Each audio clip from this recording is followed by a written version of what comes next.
রক্তাক্ত রাত, বাঘ ও হরিণের ভয়ঙ্কর গল্প। ঘন জঙ্গলের ভেতর নীরবতা নেমে এসেছে। চারদিকে কেবল ঝিঝি পোকার ডাক আর ঠান্ডা বাতাস। পূর্ণিমার আলোতে গাছপালা কেমন অদ্ভুত ছায়া ফেলেছে। একটি হরিণ পানির খোঁজে জঙ্গলের ভেতর ঢুকেছিল।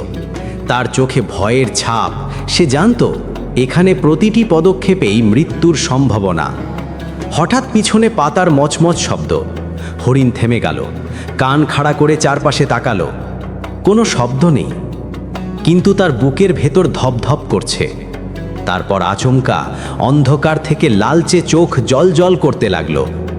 বাঘ! তার বিশাল শরীর গাছের আড়াল থেকে বেরিয়ে এলো। দাঁতগুলো চাঁদের আলোয় চকচক করছে। চারপাশের বাতাস যেন হঠাৎ জমে গেল। হরিণ এক ঝটকায় দৌড় দিল। জঙ্গলের ভেতর ভয়ার্থ ছুটে চলা, শাখা প্রশাখা ভাঙার শব্দ, নিঃশ্বাসের ভারী শব্দ, সব মিলিয়ে এক অস্থিরতা। কিন্তু বাঘ ধীরে ধীরে ভয়ঙ্কর ভঙ্গিতে তার পেছনেই এগোতে লাগল। একসময় হরিণ হোঁচট খেয়ে পড়ে গেল। বাঘ ঝাঁপ দিল তার ওপর। কয়েক সেকেন্ডের মধ্যে চারপাশে শুধু রক্তের গন্ধ আর হাড় ভাঙার শব্দ শোনা গেল। চাঁদের আলোয় দেখা গেল বাঘ তার শিকারকে টেনে নিয়ে যাচ্ছে গভীর অন্ধকারের দিকে।